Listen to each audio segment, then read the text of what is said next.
ఎందుకంటే నీవు ఎప్పుడైతే దేవుని వాక్యము నీ ఇంట్లో చదవడం నేర్చుకుంటావో, ఇక్కడికి వచ్చిన తర్వాత దేవుడు ఆ వాక్యము ద్వారా నీతో మాట్లాడడం మొదలవుతుంది. అలాగే చూద్దాం ఈరోజు ఆస అనే ఒక రాజు గురించి మనం ధ్యానిస్తాము.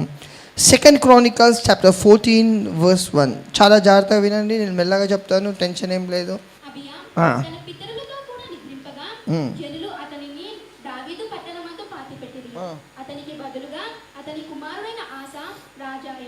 అతనికి బదులుగా అతని కుమారుడైన ఆసా రాజు. సింపుల్ పేరు ఆసా. హల్లెలూయా. ASA తండ్రి ASH అనేసి మనం అయిపోతాం. హల్లెలూయా. ఆసా అతనికి బదులుగా ఆసా రాజా.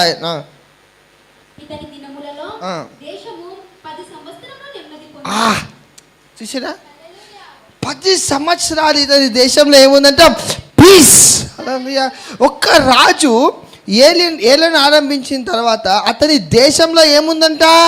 పీస్, సమాధానం. ఈరోజు లోకమంతా ఏమి వెతుకుతుందో తెలుసా అండి మీకు? లోకమంతా సమాధానం వెతుకుతూ ఉంది. హల్లెలూయా.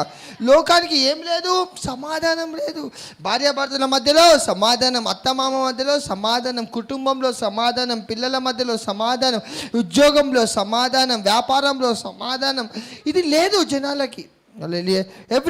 మనం చాలామంది ఒక్కొక్క పర్సన్కి ఒక్కొక్క సమస్య, ఒక వ్యక్తికి అప్పు సమస్య, ఒక వ్యక్తికి లేమి సమస్య, ఒక వ్యక్తికి అనారోగ్య సమస్య, అనేకులకు అనేక సమస్యలు ఉన్నాయి. కానీ అందరికీ కలిసి ఉన్న సమస్య ఏంటో తెలుసా? సమాధానం లేని సమస్య. హల్లెలూయా. కానీ ఇక్కడ రాజు ఏళ్ళని ఆరంభించినప్పుడు ఇక్కడ క్లియర్గా చదివిస్తోంది, 10 years వరకు తన జీవితంలో కాదు, తన కుటుంబంలో కాదు, తన దేశములోనే యుద్ధం లేదంట. హల్లెలూయా. అంటే ఒక్క వ్యక్తి రాజు అయితే, అందుకనే politics are very important. Hallelujah. Politics are very important. Hallelujah. అందుకనే పాలిటిక్స్లో కూడా నిజమైన నాయకుడు, నమ్మకస్తుడైన నాయకుడు, దేవుడు ఏర్పరచుకున్న నాయకుడు ఉన్నప్పుడు ఆ యొక్క దేశంలో, ఆ రాష్ట్రంలో యుద్ధం ఉండదు. లేదా అనుకో, మణిపూర్లో జరిగినట్టు అలా జరుగుతూ ఉంటాయి. హల్లెలూయా. నేను ఇప్పుడు టచ్ చేయలేదు దాన్ని, ఇప్పుడు ఎందుకో వచ్చింది టచ్. అట్లాంటి ఎప్పుడు కూడా వేరే టచ్ చేయ బుద్ధి కాదు. సరే చదువు.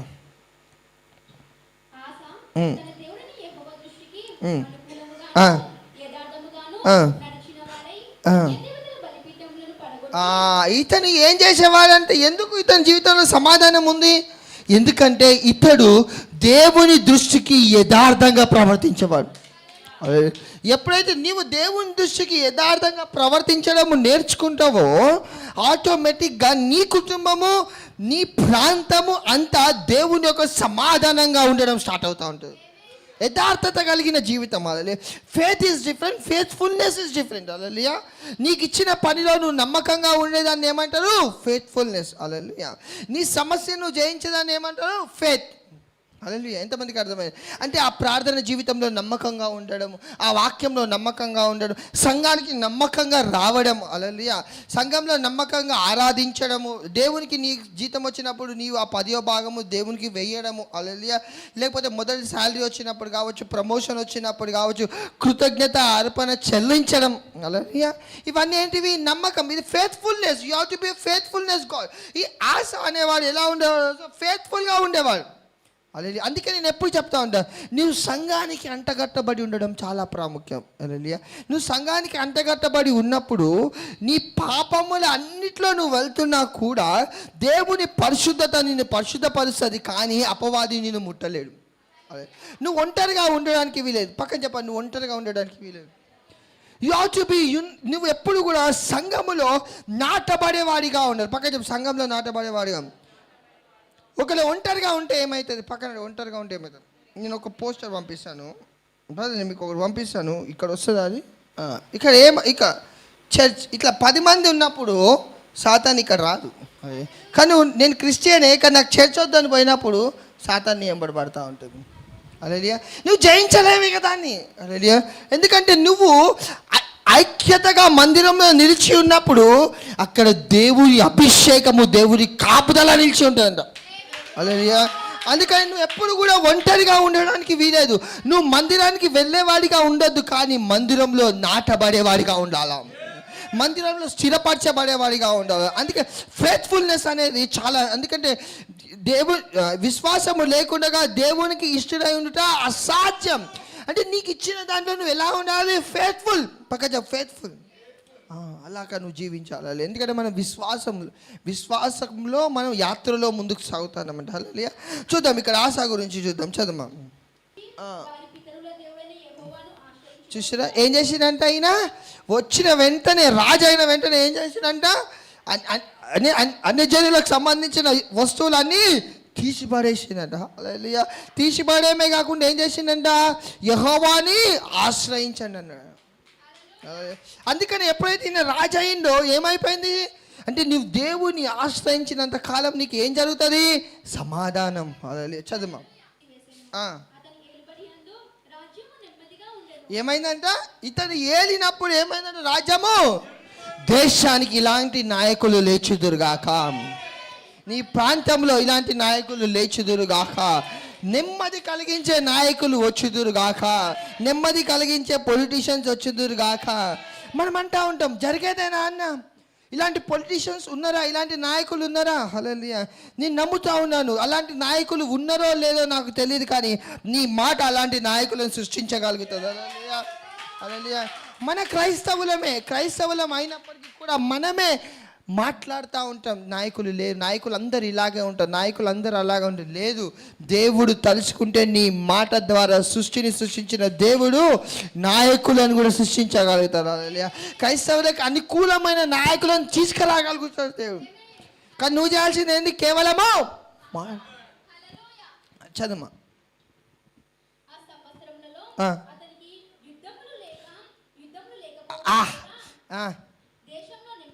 ఏం లేదంట? యుద్ధమే లేదు. There is no fight. రాజు అయిన తర్వాత. హల్లెలూయా. ఈరోజు నీ ఇంట్లో ఎందుకు యుద్ధము? ఆఫీస్కి వెళ్తే యుద్ధము, కుటుంబంలో యుద్ధము, బయటికి వెళ్తే యుద్ధము, ఫ్రెండ్స్ మధ్యలో ఎందుకు? There is no peace. Because ఎందుకంటే దేవుణ్ణి ఆశ్రయించక. హల్లెలూయా. పక్క చెప్పు, దేవుని ఆశ్రయించక. చదువు.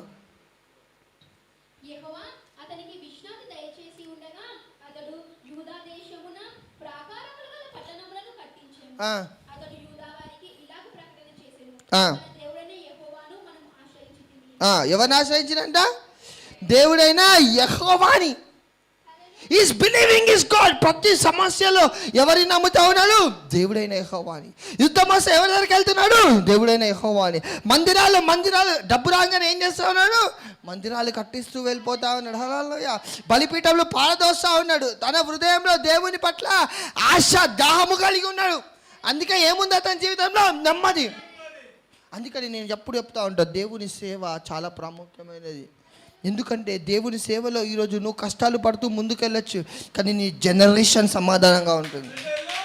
దావీదు అనేక కష్టాలు పడుతూ బయటికి వెళ్ళిండు, కానీ సొలొమోను బతికినంత కాలం ఒక్క యుద్ధము చూడలే. వెండి బంగారం కలిగి ఐశ్వర్యవంతుడు అయిందంట. మంచి పేరు, ఖ్యాతి సంపాదించుకుంటే. ఇలా తన తండ్రి యుద్ధం చేసింది కనుక. నీవు ఎప్పుడైతే దేవుని పని చేయడానికి సిద్ధపడతావో నీ జనరేషన్ అంతా సమాధానంగా ఉంచుతాడంట దేవుడు. హల్లెలూయా. చదువు.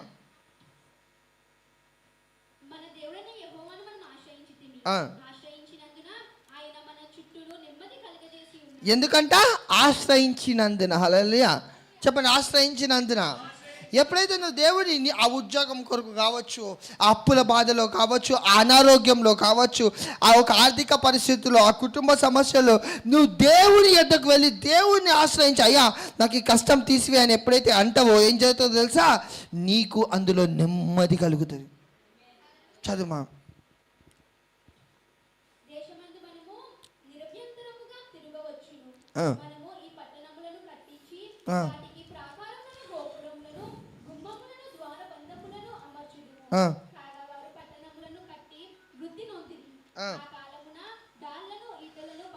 ఏమైందంటే వాళ్ళు పట్టణాలు కడుతూ వృద్ధి నొందుతా ఉన్నారు. అంటే ఇల్లులా పట్టణాలా?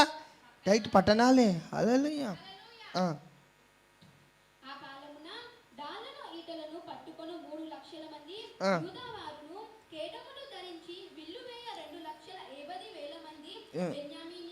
ఎంతమంది వచ్చారంట? 3 లక్షలు, 2 లక్షలు, అంటే 5 లక్షలు. వీరందరూ పరాక్రమశాలులై ఉండిరి. ఆ. కూషీయుడైన జేరాహు వారి మీద దండెత్తి 1000 సైన్యము 9 చదువుమా.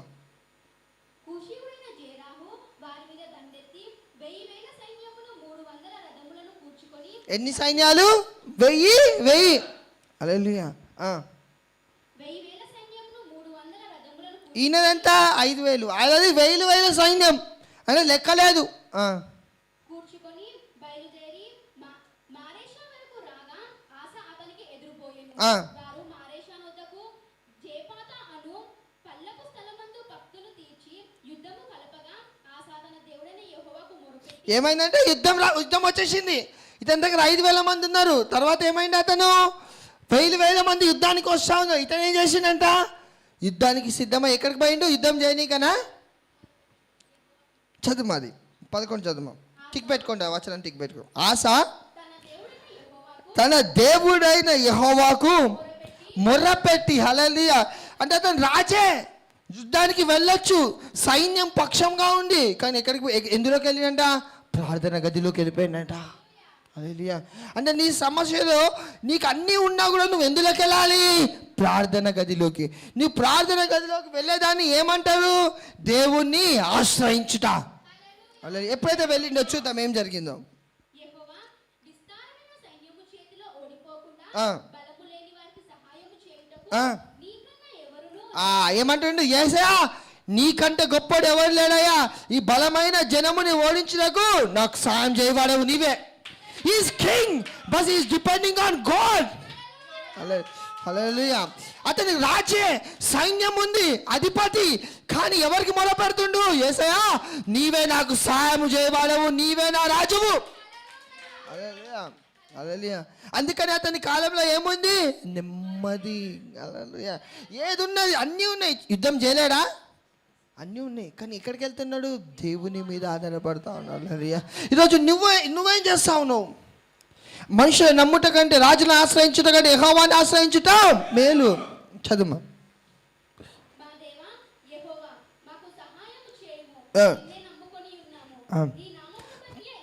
టిక్ పెట్టుకోండి, ఈ ప్రార్థన టిక్ పెట్టుకొని అక్కడ ఆశా ప్రార్థన అని రాసుకోండి. You have to use this prayers every time. కొన్ని ప్రార్థనలు మనకి అనేక మార్లు అవసరమవుతూ ఉంటాయి. నువ్వు చదువు. ఎలాగా? ఈ ఖడ్గంని బట్టియా, నా అధికారాన్ని బట్టియా, నా రాజ్యోగాన్ని బట్టి, నీ నామంని బట్టి నేను ఈ సైన్యంను జయిస్తా ప్రభా.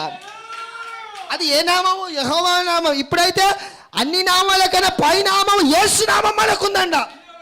అందుకని నీ కష్టం వచ్చినప్పుడు నీ ప్రార్థన గదిలోకి వెళ్ళి నువ్వేమన్నా, యేసయ్యా నాకు సాయం చేయవాడవు నీవే, నజరేయుడైన యేసు నామంలో ఈ అప్పు, బాధ, భారము నాకు తొలగిపోవును గాక. అప్పుడు ఏమవుతుంది? నీకు నీ కుటుంబానికి నెమ్మది, సమాధానం, ఆరోగ్యం కలుగుతూ ఉంటుంది. హల్లెలూయా. చదువు.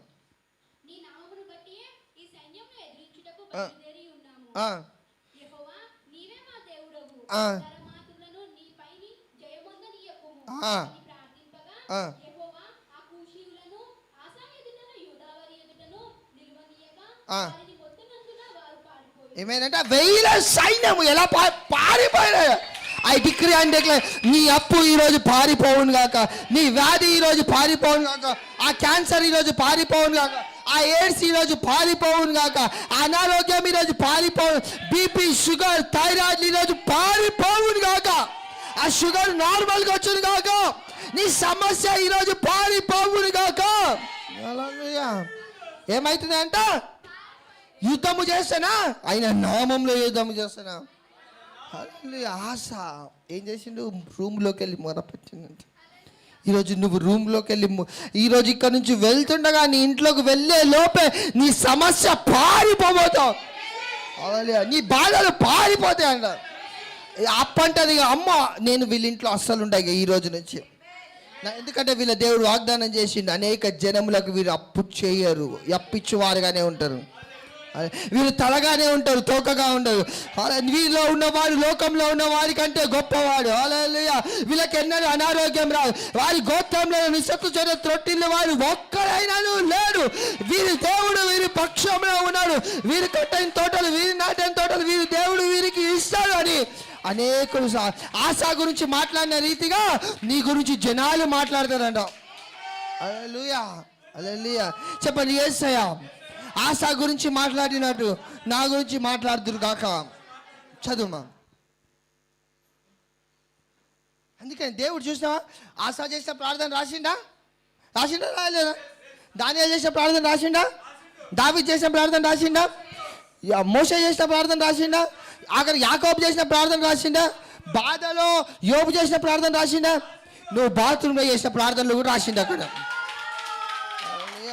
దేవుడు నీ ప్రతి ప్రార్థన వినేవాడు కాదంట, రాసుకొని జ్ఞాపకం చేసుకొని అక్కడ చూపించేవాడంట. ఒకరోజు ఏమైందంటే పరలోక పట్టణానికి బ్రదర్ యేసన్న గారిని దేవుడు పరలోక పట్టణానికి తీసుకెళ్ళిందంట.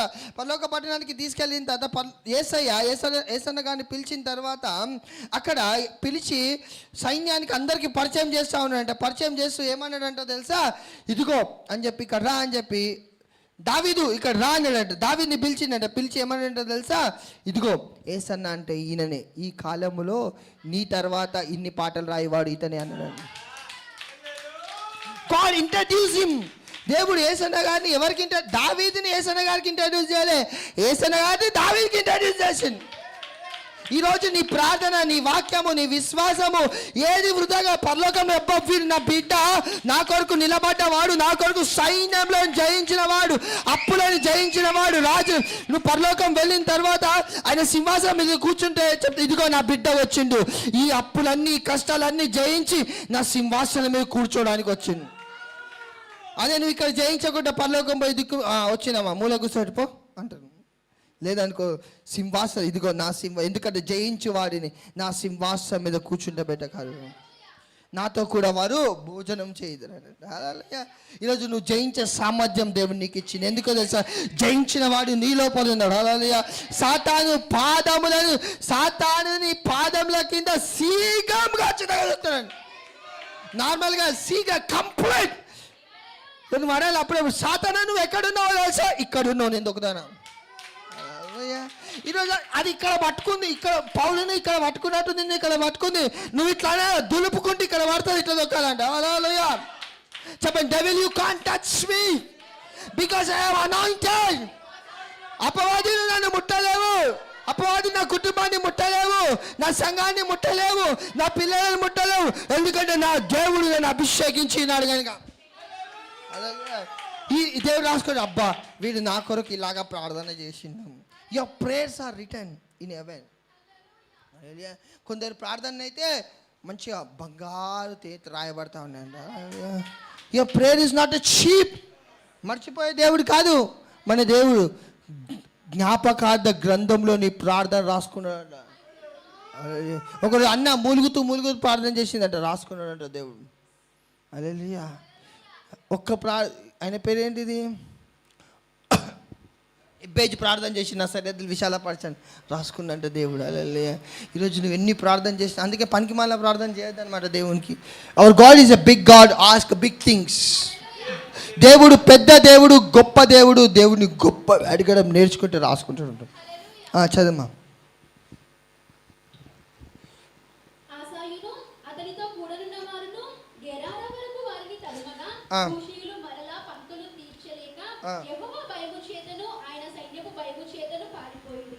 నువ్వు ఎప్పుడైతే నీ దేవుని ఆశ్రయించి ప్రార్థిస్తావో నిన్ను బాధ పెట్టేటోళ్ళకి దేవుని భయం కలుగుతుంది. ఇంతమందికి అర్థమైంది? నిన్ను కష్టపెట్టి నువ్వు ఏం చేయకుండా దేవుని ఆశ్రయించి ప్రభు ఐఎమ్ డిపెండింగ్ ఆన్ యూ అంటావు, దేవుని భయము వాళ్ళకి కలుగుతుందంట. దేవుని భయం పడితే ఎలా ఉంటుందో తెలుసా?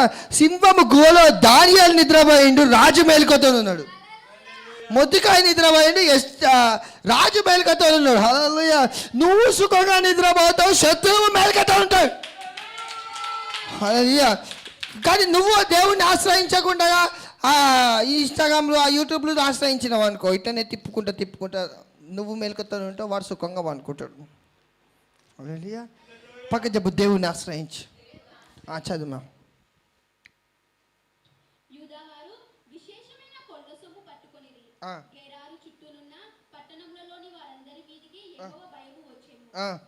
ఎవరి మీదకి? అందరి మీదకి, చెప్పండి, అందరి మీదకి. నువ్వు దేవుడిని ఆశ్రయించినప్పుడు ఏ ఒక్కరిని దేవుడు వదిలిపెట్టాడు, అందరికీ భయం కలుగుతుంది. ఈమె దేవుని బిడ్డ, ఈమె జోలికి పోవద్దు, వీడు దేవుని కుమారుడు, వీని జోలికి పోవద్దు. హల్లెలూయా. అందరినీ ట్రోల్ చేస్తారేమో, నిన్ను చేయరు. అందరిని అవమానిస్తారేమో, నిన్ను అవమానించరు. అందరిని నిందిస్తారేమో, నిందించే. ఎందుకు? నువ్వు దేవుని బిడ్డవి, దేవుణ్ణి ఆశ్రయించి వాడివి. హల్లెలూయా. నువ్వు దేవుని నమ్ముకొని వాడి. హల్లెలూయా. చదువు. పట్టణంలోని వారందరి మీదికి యెహోవా వైపు వచ్చెను గనుక ఆ ఆ పట్టణంలన్నిటిని కొల్లపెట్టి వాటిలోనున్న మిక్కటమైన కొల్ల సొమ్మంతయు దోచుకొనిరి. ఇక్కడ దేవుని ఇక్కడ 2వ వచనంలో ఆశ దేవుని దృష్టికి అనుకూలమై యథార్థంగా నడుచువాడు అని ఉంది కదా. అది ఇంగ్లీష్లో ఒకసారి తీసి పెట్టమ్మా, అది ఇంగ్లీష్లో బాగుంది. చదువు నువ్వు, ఇది కంటిన్యూ. మరియు వారు పశుల స్థానాలను పడగొట్టి విస్తారమైన గొర్రెలను ఒంటెలను సమకూర్చుకొని యెరూషలేమునకు తిరిగి విస్తారమైన కార్లతో బంగ్లతో నువ్వు సంఘానికి తిరిగి వచ్చుదు గాక. విస్తారమైన డబ్బుతో నువ్వు సంఘానికి తిరిగి వచ్చుదు గాక. హల్లెలూయా. నువ్వు చేతిలో వేసే ఆఫరింగ్, సంచిలో వేసే సామర్థ్యం దేవుడు కలగజేయను గాక. హల్లెలూయా. ఎందుకని ఆ ఒక్క డబ్బా నీ ఒక్కరికి సరిపోదు అన్న, ఇంకో 10 డబ్బాలు తింటూ పట్టుకరా. అందుకే మనం డబ్బాల వైపు ఫోకస్ చేయం, మన ఫోకస్ అంతా అకౌంట్లే. హల్లెలూయా. ఇన్కమ్ ట్యాక్స్ కడితే గవర్నమెంట్ భయపడేంత ఇన్కమ్ ట్యాక్స్ కట్టాలి సంఘం. అరే ఏంద్రా ఇలా సంఘం కట్టే ఇన్కమ్ ట్యాక్స్తో గవర్నమెంట్ బతుకుతుంది. ఈరోజు నువ్వు కట్టే ఇన్కమ్ ట్యాక్స్తో గవర్నమెంట్ బతుకుతుందా? నేను అప్పుడప్పుడు అంటూ ఉంటారు, అన్న నువ్వు ఎంత ట్యాక్స్ కట్టినావు అన్నారు. ఇది కాదురా ట్యాక్స్ అంటే 2,000, 3,000, 10,000 కాదురా, 1,00,000 కోట్లు నీ ట్యాక్సే ఉండాలా. హల్లెలూయా. హల్లెలూయా. ఎన్ని ఉండాలంట? 1,00,000 కోట్లు నీ ట్యాక్స్ ఉండాలంట. ట్యాక్సే. You are highest tax payer of India. I decree and declare you highest tax payer. అప్పుడు ఎవరినైనా ముడతారేమో కానీ మన సంఘాన్ని ముట్టారు. ఎందుకో తెలుసు, అమ్మ వీళ్ళ ట్యాక్స్ వల్ల బాబు వద్దాయి అంటారు. అప్పుడు గవర్నమెంట్ అంతా నీకు రోడ్లు దారులు అని నీకే వేస్తూ ఉంటారు. ఇంత గొప్ప దేవుని మనం పెట్టుకొని ఆశ ఆశ్రయించినట్టు ఆశ్రయించక యెజబెల్ ఆశ్రయించినట్టు ఆశ్రయిస్తాను. హల్లెలూయా. హల్లెలూయా. చదువుమా. ఇప్పుడు ఏమైంది? ఆశకి చాలా డబ్బు వచ్చేసింది, చాలా బంగారం వెండి వచ్చేసింది, యుద్ధంలో జయిస్తూ ఉన్నాడు, రాజు అయిపోయినాడు, అధికారం వచ్చింది, సమాధానం వచ్చింది, నెమ్మది వచ్చింది, నాలానే ఉన్నాడు కదా. Okay right. చదువు. ఆశ ఆశ 2 ఒకటే అనమాట. ఓకే.